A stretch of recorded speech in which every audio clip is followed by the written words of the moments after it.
the question of using a vaccine passport to open up activities and travel that we all enjoy and all want to get back to as soon as possible. What are some of the challenges? There's a lot of challenges around that issue, whether it's, I would assume it would be developed by the private sector. And then, should you use that to go to a movie, to go to a restaurant, to go on a cruise? Should you use that just for long-term care facilities where the risk is extremely high? For me, the big issue is the false sense of security that it creates. So we don't know a lot yet. We still believe the vaccine protects us against all of the current variants in our country. But we do know that when I say the current variants, I'm focused on the three variants that one that initially occurred in Britain, the one that came in South Africa, and the one in Brazil. Now, you also know that we've had several homegrown variants. New York, Chicago, LA have variants. And there are many, many variants out there that are not necessarily all being effectively tracked. So my concern is that it could create very much a false sense of security. That's the first thing. Secondly, the truth of the matter is we're already doing lots of stuff right now. And all of a sudden, we're going to be creating a new barrier for business. I would hate to be able to show, I don't have to show anything to go into a restaurant. I got to tell you, as an African-American male, I've got to be concerned about discrimination. It does exist in our country. We just have to own up to it.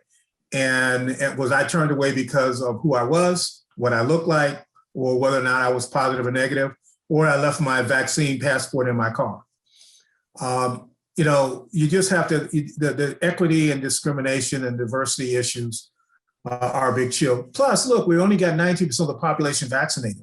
We're going to put a barrier in place that will, stymie business at a time when we've only got 19% of the population vaccinated. Granted, I'm hoping we get to, the 90% mark in the next couple of months.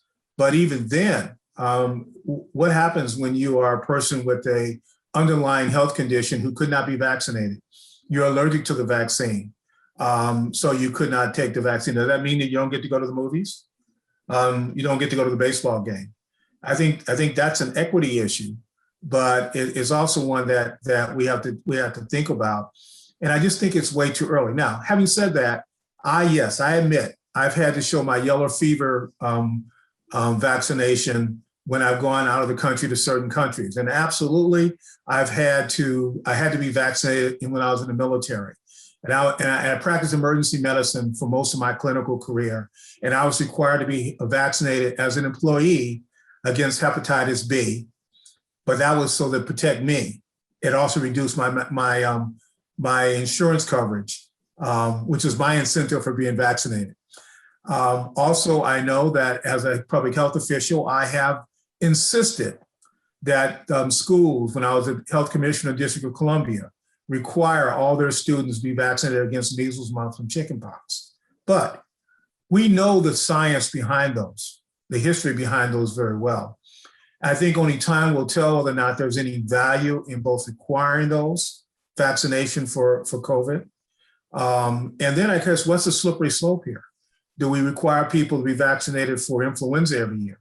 Do we start requiring people to have other vaccinations as we begin to understand more about these new emerging diseases? So I think we ought to step back, think about what we're really doing, and figure out what those trade-offs are, and then make good public policy decisions that is science informed and business practical as we make those decisions. So I'm not a fan yet of vaccine passports, you can see.